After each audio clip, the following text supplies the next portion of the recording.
Thank you for joining me. All right, let's do this. So, what I wanted to talk about today is how angry I am about Brian Laundrie's final letter. We're going to read that, compare it with the reading I did, and just whatever else you want to talk about. Okay?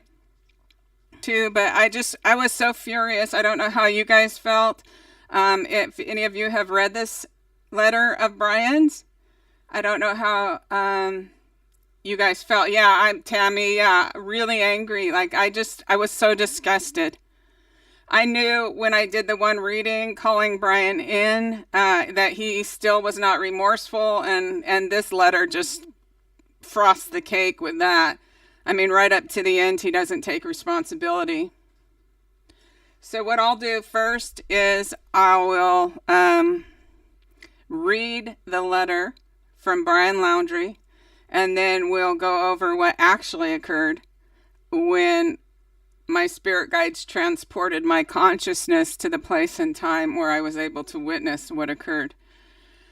And how he twists. And notice how during his entire letter, I know it was bull. It made me so mad. I don't think I've been that mad since dealing with Chad and Lori. They made me mad too.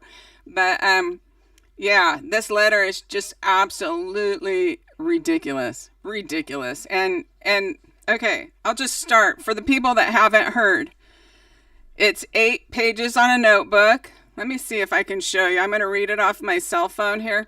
So it says, Gabby, I wish I was right at your side. I wish I could be talking to you right now. I'd be going through every moment we made. Nothing even more exciting for the future. But we've lost our future. And without you, every day spent together, every holiday, I'll never get to play. So see here, Brian, it's all about him. What he loses by murdering Gabby. I never get to play with, I think, some kids, never go hiking with TJ. I loved you more than anything. I can't bear to look at our photos, all about Brian, to recall great times, because it is why I cannot go on. I close my eyes. I will think of laughing on the roof of the van, falling asleep at the sight of the crystal geyser. If you were reading Gab's journal, look at photos from our life together, flipping through old cards. You wouldn't want to live a day without her, knowing that every day you'll wake up without her. You wouldn't want to wake up. I'm sorry to everyone this will affect. Gabby was the love of my life, but I have something by many. I'm so very sorry to her family because I love them. I'll consider her younger siblings best of friends. I'm sorry to my family, as this is a shock to them as well as a terrible grief. This is just 8 pages, so this is page 3. They loved as much, if not more than me, a new daughter to my mother and aunt to my nephews. Please do not make this harder for them. This occurred as an unexpected tragedy. Rushing back to our car, trying to cross the streams of Spread Creek before it got too dark to see, too cold. I hear a splash and a scream. I could hardly see. I couldn't find her. Oh, poor Brian. A moment. Shouted her name. I found her breathing, barely gasping. My something, it says she was freaking out, and it's like all mushed over with the wet ink. Then, is that bleeding? Hot national parks. See this, if you've looked this up yourself, you know it's been in the water, so it's a little blurry. In Utah, the temperature had dropped to freezing and she was soaking wet. I carried her for as far as I could down towards the car, stumbling, exhausted, in shock, when my something, and no, I cannot safely carry her. I started a fire and spooned her close to the heat. She was so thin and already freezing too long. I could at that time realize that I should have started a fire first, but I wanted her out of the cold. back to the car from when I started the fire. I had no idea how far the car might be, only knew it was across the creek. When I pulled Gabby out of the water, she could tell me she had a small bump on her forehead that eventually got larger. Her feet hurt, her wrist hurt, but she was freezing, shaking violently while carrying her, continually made sounds of pain. Laying next to her, she said little, gasping between violent shakes, gasping in pain, begging for an end to her pain. She would fall asleep and I would shake her. Choke her is more like it, but wake, fearing she wouldn't open her eyes if she had a concussion. She would wake in pain, that her whole painful cycle again, while furious that I was the one waking her. She wouldn't let me try to cross the creek, thought like me that the fire would go out and she'd freeze. I don't know the extent of Gabby's injuries, only that she was in extreme pain. I ended her life. I thought it was merciful, that it is what she wanted, but I see now all the mistakes I made. I panicked. I was in shock. From the moment I decided I took away her pain, I knew I couldn't go on without her. I rushed home to spend any time I had left with my family. I wanted to drive north and let James or TJ kill me, but I wouldn't want them to spend time in jail over my mistake, even though I'm sure they would have liked to. I'm ending my life not because of fear of punishment, but rather because I can't stand to live another day without her. I've lost our whole future together. I can't read that. Cherished. I'm sorry for everyone's losses. Do not make life harder for my family. They lost a son and a daughter. Something I can't read. Let's see, one last page. I have killed myself by this creek in the hopes that animals may tear me apart. That would make some of her family happy. Please pick up all my things. Gabby hated people who litter. So that's Brian's letter. When I read that, I was so angry. I just don't know how you guys felt. But I was just so angry because the whole letter, not only does he lie, but everything is about him. Everything. Everything is about his loss. Everything is about him being this knight in shining armor that murdered her out of a mercy killing. He just makes me so sick. It'd be nice to see him put on trial and in prison. I'm not going to say more. Okay, so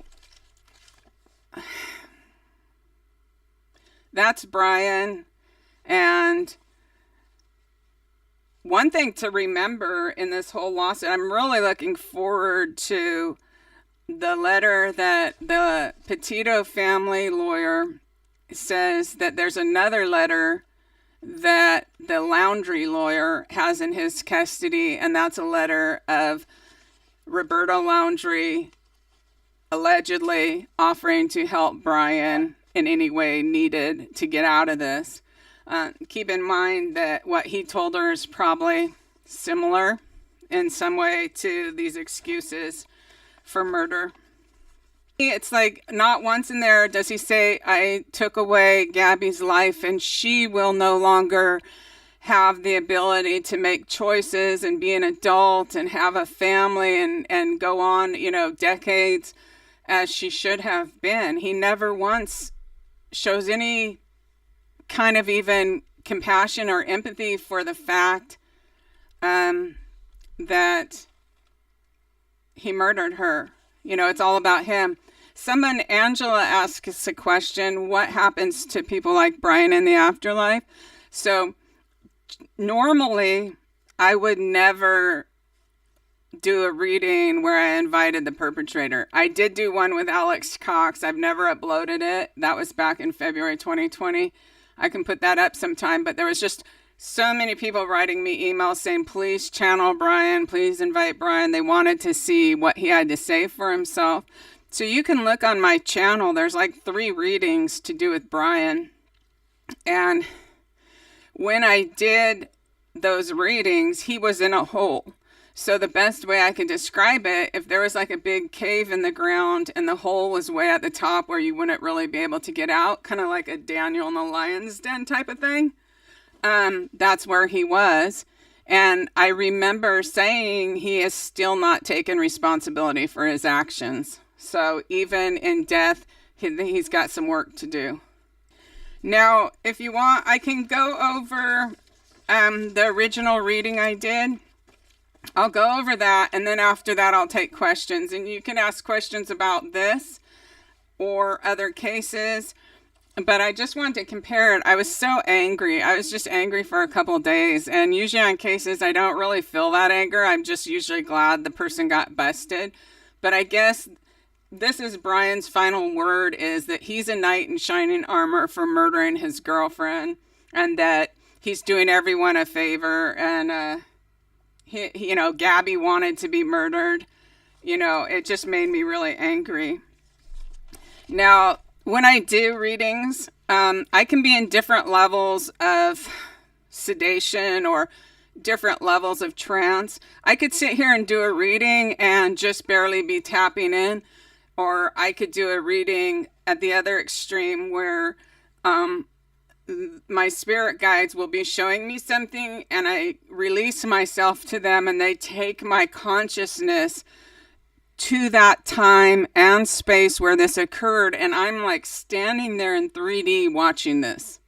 And as was the case with the first original reading with Gabby, it was that intense. In fact, in that reading at 6 minutes and 41 seconds, it shocked me so much. I sat there for a few minutes deciding whether to edit it out, but I just thought people should know, because that was the first time in that reading where I was listening and I expressed an interest in intervening and, thinking the possibilities of intervening in that. And you'll have to listen to that. I don't know if I can say it on here. Okay, so what I did was I went through my 20-minute reading. The original upload is on Lauren's page, and Lauren Sweetie Pilo on YouTube. So if you want to go on there and confirm the date. And I also, just a couple months ago, uploaded it on my page where I answered, a huge question that was going around the internet a couple months ago. And that question was, why was Brian shot on the left side of his head? And the reason that I had for that in my readings on Brian was they had showed me Brian first cutting his right wrist. And they showed me over and over, and it was so strong that I actually felt it.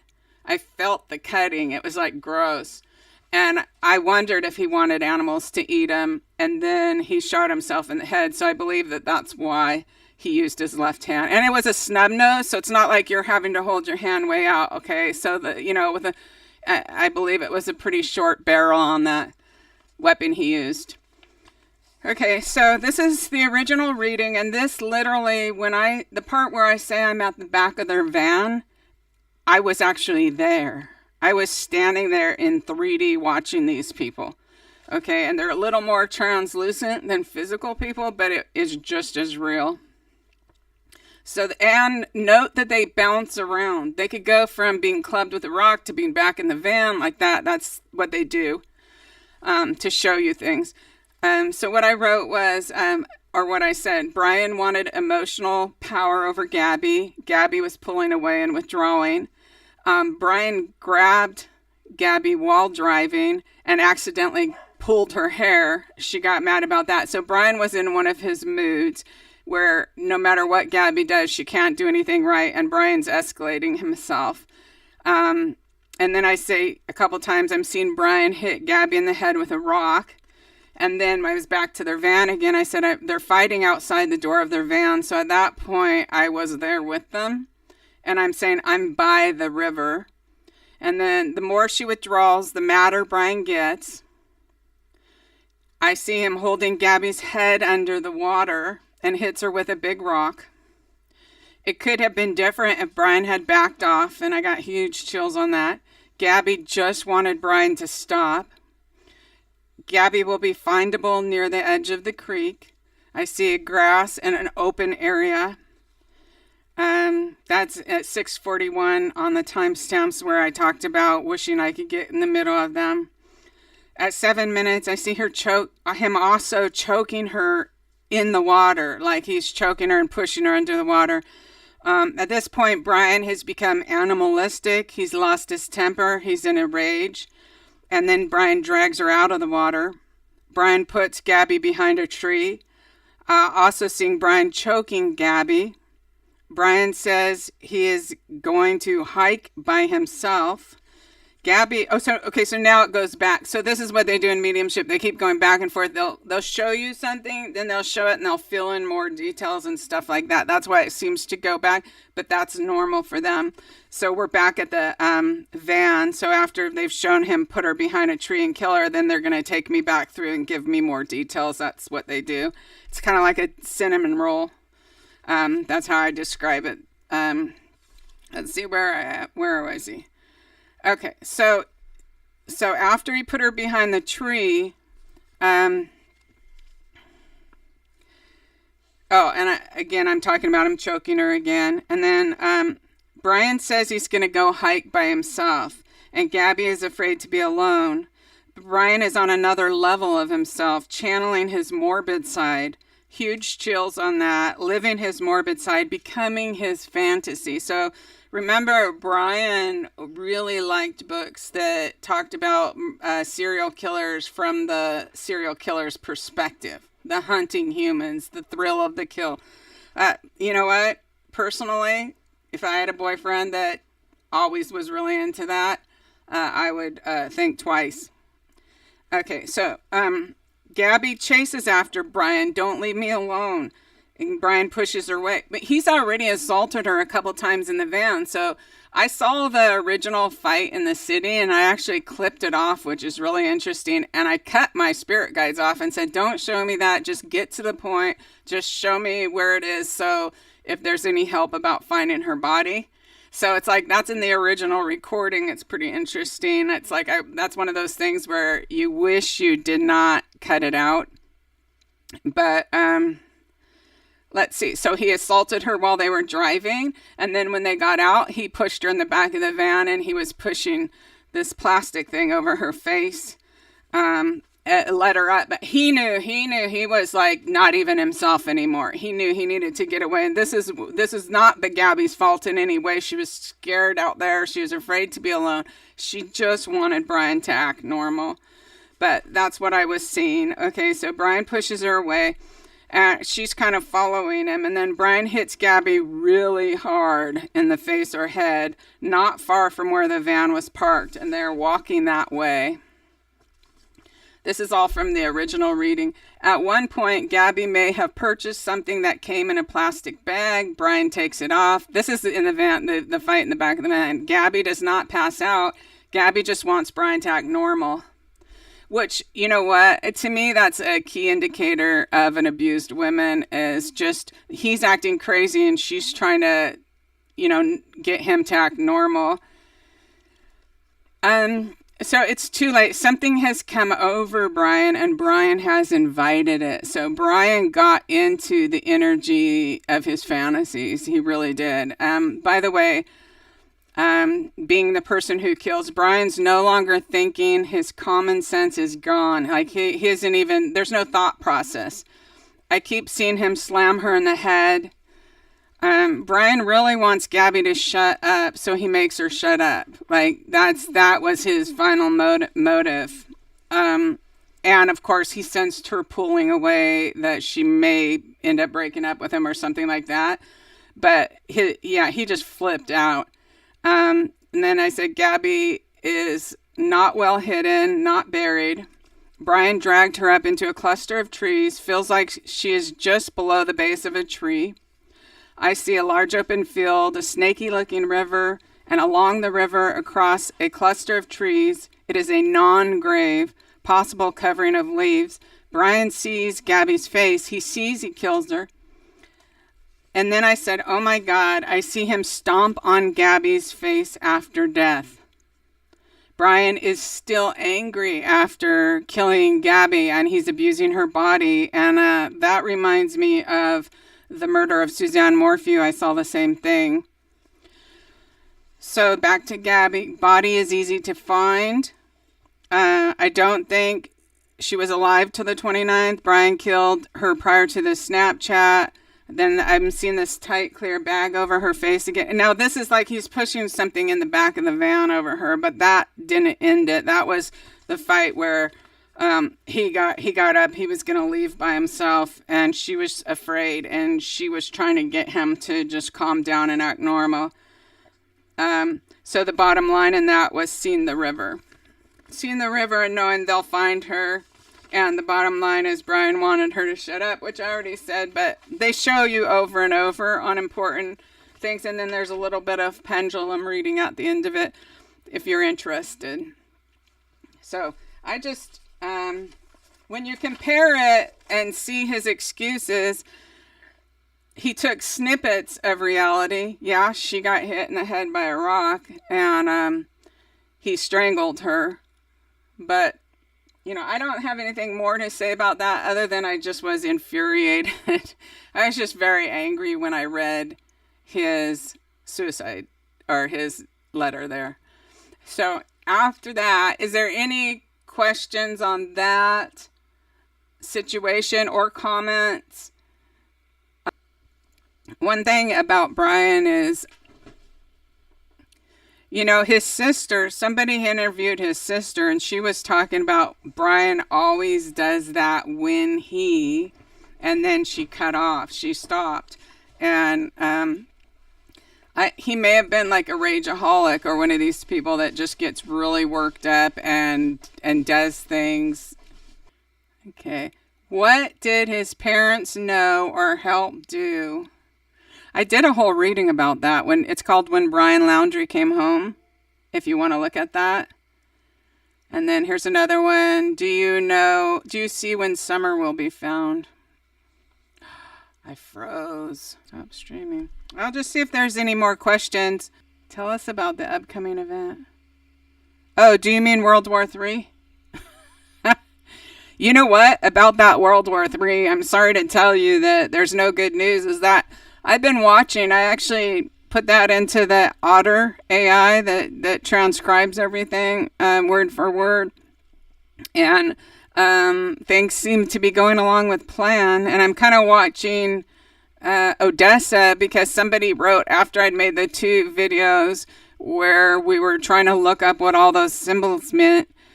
She said, do you know Odessa is known as the Pearl of the Black Sea? And do you remember I was shown this clamshell that fell on its side? Do you think Kylan and Crystal resolved? No, I don't. Yeah, no. The whole murder was very, very cruel. If you guys, what I'm going to do is I'm going to stop this stream. I'm going to start another one. If you want to join me in like 2-3 minutes, then you can just go back on my channel because I want to be able to talk to you. Okay? All right, I'll talk to you soon.